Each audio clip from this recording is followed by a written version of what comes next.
Hoje o programa Diálogos Sem Fronteira tem a satisfação de receber o professor Leandro Medrano. Seja bem-vindo, professor Leandro. O prazer é todo meu. É uma satisfação participar desse programa.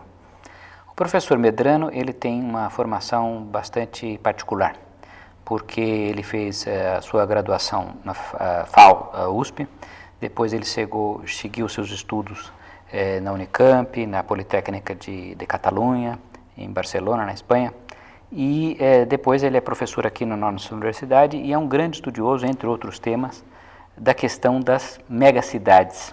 Então, eu começaria com essa questão, professor. O que é uma megacidade e por que isso é relevante para o desenvolvimento urbano nos dias de hoje? A definição mais usual de uma megacidade são cidades com mais de 10 milhões de habitantes. É uma definição demográfica numérica. A relevância desse tema se tornou mais atual nas últimas décadas, em virtude do aumento do número de cidades com essa população e da importância na macroeconomia mundial dessas cidades. Hoje, atualmente, cerca de 10% da população do mundo vive em 27 megacidades, que têm uma atuação econômica dentro do panorama global muito superior ao que ela representa numericamente. Para você ter uma ideia, no início do século XIX, 1800, 3% da população da Terra vivia em cidades. No final do século XIX, a metrópole era um grande evento, uma metrópole de 1 milhão de habitantes. Na metade do século passado, tínhamos 83 metrópoles, e hoje temos mais de 500 cidades com mais de 1 milhão de habitantes e 27 cidades com mais de 10 milhões de habitantes, sendo que 12 dessas cidades já têm 20 milhões de habitantes.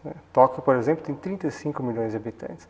A importância do tema é que as normativas urbanas, sociais, comportamentais, de planejamento que antigamente se usava para uma cidade pequena ou para uma metrópole, elas não são mais suficientes para manejar tanto a formulação de uma especialidade urbana, os espaços coletivos, os sistemas de transporte, a economia como um todo, de cidades dessa proporção.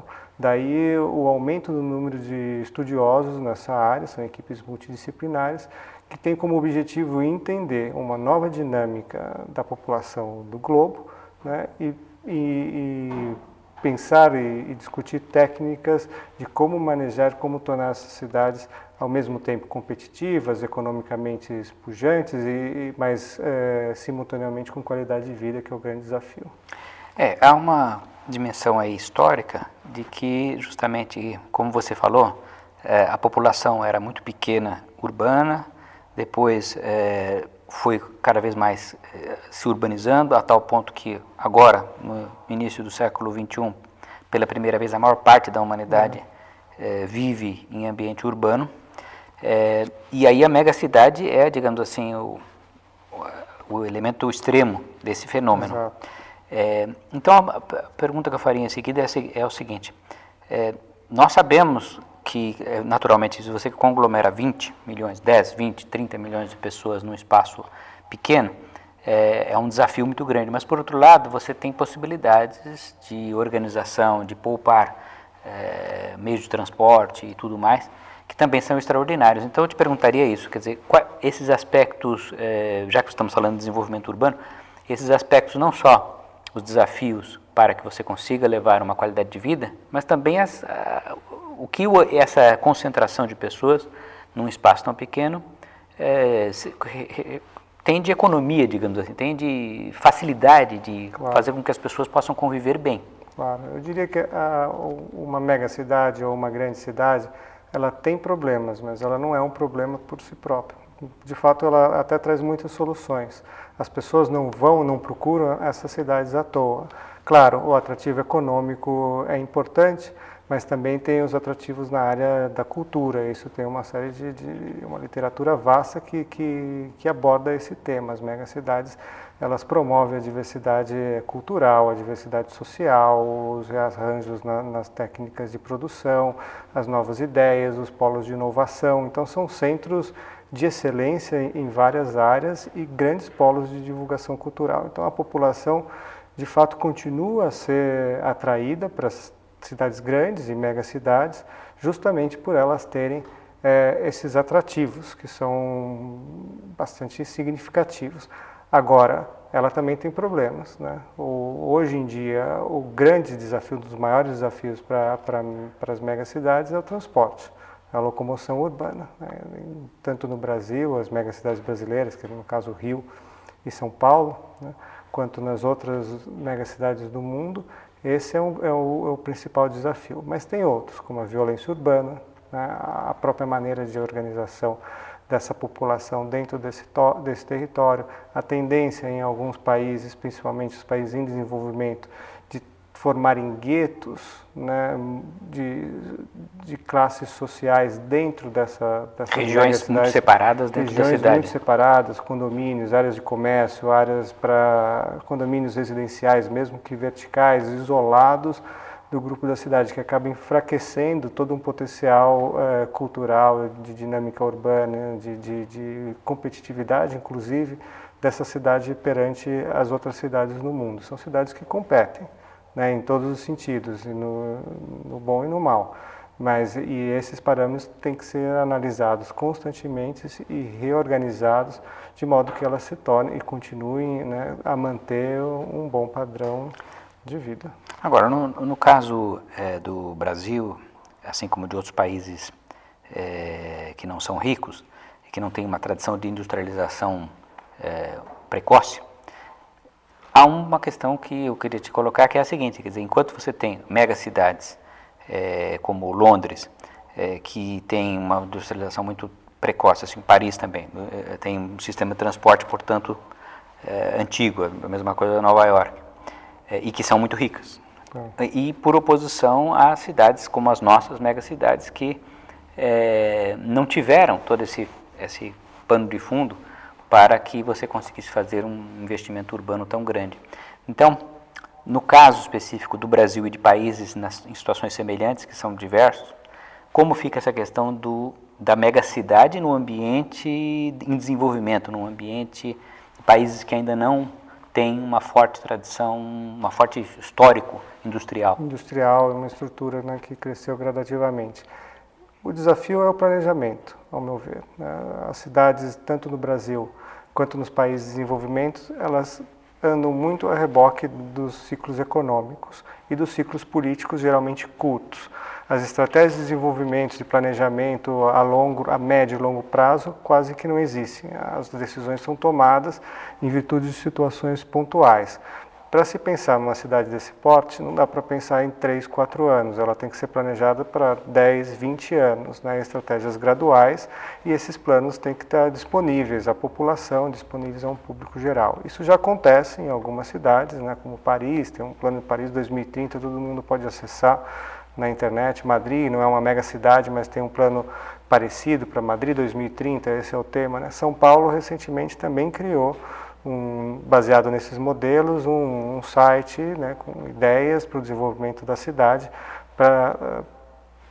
até 2040. Né? O site é ainda incipiente, ainda está no começo, mas já existe uma vontade de se planejar a longo prazo, existe uma série de atores urbanos, que a gente chama, exercendo pressão para que a cidade seja pensada e que a população conheça o que está sendo planejado a longo prazo. Quer dizer, a participação das pessoas é sempre um caminho importante para que você minimize os problemas e maximize os resultados. Exato. E nesse tema da participação, a questão da informática tem se tornado fundamental. A participação via internet, via fóruns virtuais, tem sido a grande esperança para se gerir, para se administrar cidades desse porte, porque é impensável fazer assembleias de bairros ou assembleias comunitárias, né, numa população dessa ordem, mas a internet permite sim a criação de fóruns de discussão, a abertura de ideias, de modo que elas participem dos seus maiores problemas, como o transporte, a habitação, né,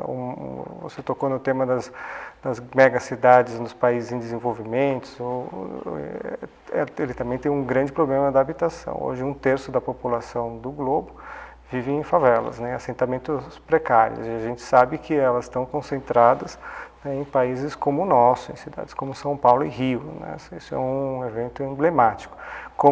Sem lidar com esse problema desse tipo de assentamento, é impossível pensar em cidades desse porte com uma qualidade de vida adequada. Há uma teoria justamente econômica de alguns estudiosos que propõe que a saída uma das saídas, na verdade, para o espaço urbano é o fato de você dar títulos aos assentamentos, às comunidades, às favelas, quer dizer, você permitir que as pessoas que ocupam aquele lugar sem título, sem um título de propriedade, se elas passarem a ter o título de propriedade, isso pode criar uma dinâmica no sentido de você monetarizar isso que elas não têm um título, não têm um direito legal.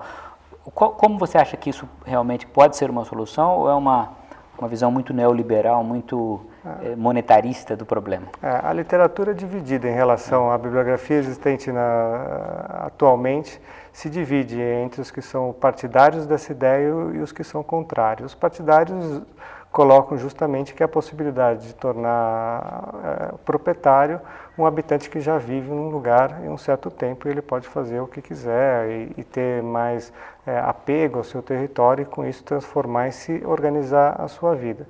Os que são contrários dizem que justamente isso, que apenas uma maneira, esse tipo de regularização fundiária é uma maneira para tornar um terreno que não é habitável, geralmente em costas ou em áreas proibidas, como parte do mercado imobiliário. Então, uma vez que o proprietário tem a posse desse terreno, ele também pode vender.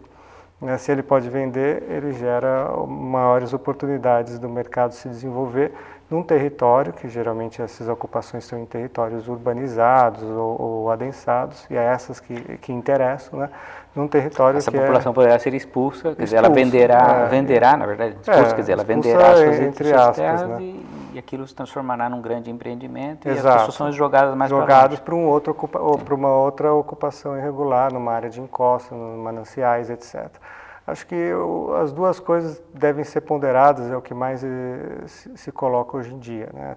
É necessário uma política de atenção a essa população e de supervisão a todo o processo que contemple, né, a readequação de uma habitação precária para uma nova localização. Geralmente, né, se pensa no mesmo local, as pessoas já têm uma rede social, etc., mas que o próprio morador poderia ficar no mesmo local em um outro empreendimento mais adequado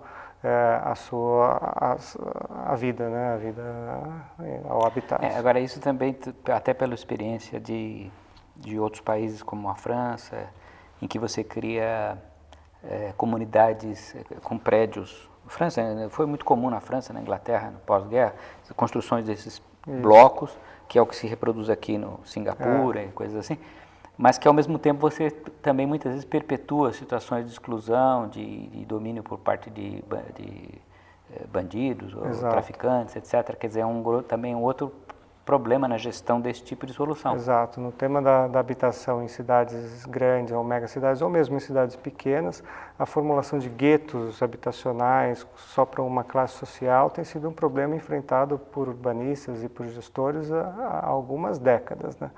O Brasil ainda não conseguiu equacionar essa relação, mesmo com os programas novos, que foram sem dúvida nenhuma um avanço, né, ele ainda não conseguiu fazer com que as construções destinadas à população de baixa renda sejam pertencentes da malha urbana existente das cidades e façam parte do cotidiano da população como um todo. O nosso problema é mais grave ainda que o da França, que nosso país já é um país dividido, né, em essência, em duas classes que não se dialogam com tanta frequência, né?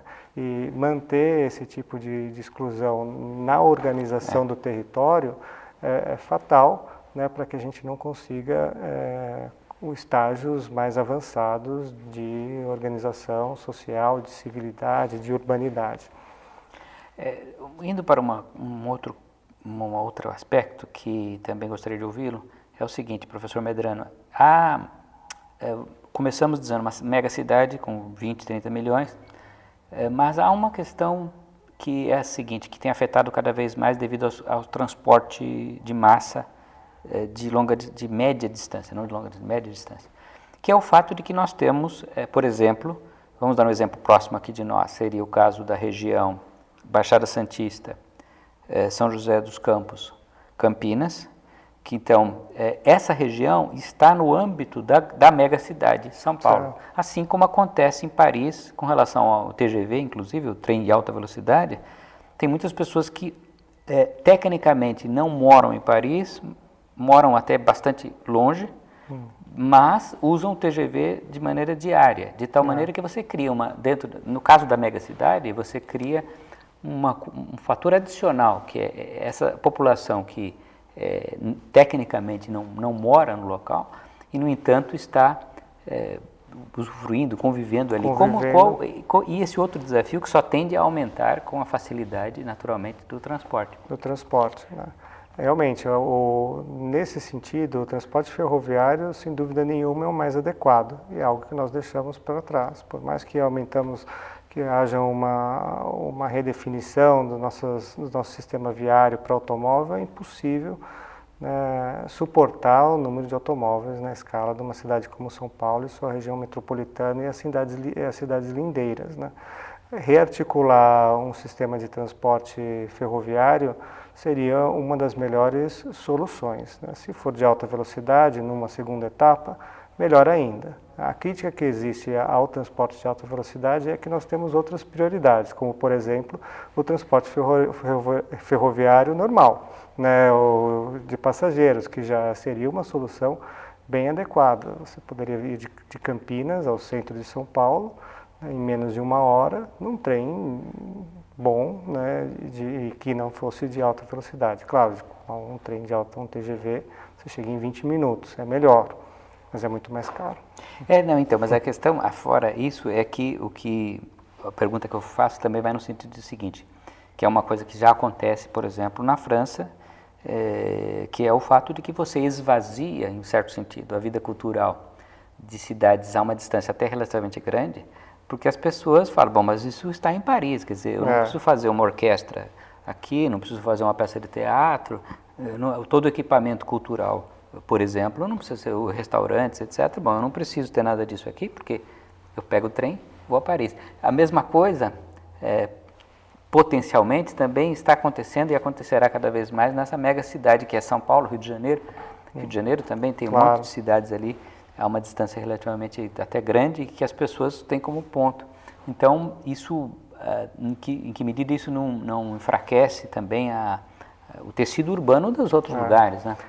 Isso é um problema que cresce no Brasil, já existiu com maior evidência na Europa nos anos 80, início dos anos 90, que é a competição entre as cidades médias e pequenas em relação aos grandes centros.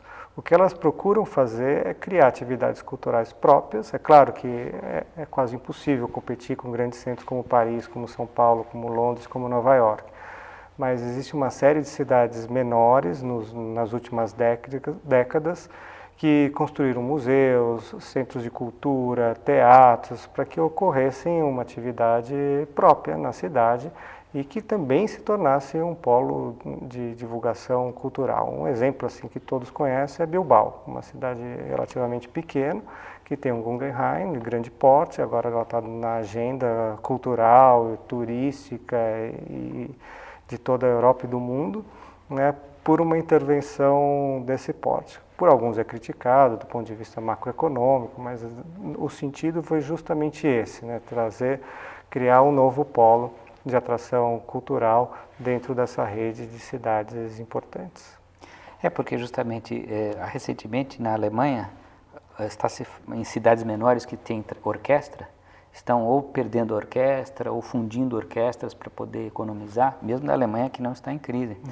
Então, eu acho que isso é preocupante no sentido de que a megacidade ela tem que ser um veículo de diversidade. Exato. E não de concentração. E não de concentração e algo que anule as cidades vizinhas. Isso. Né?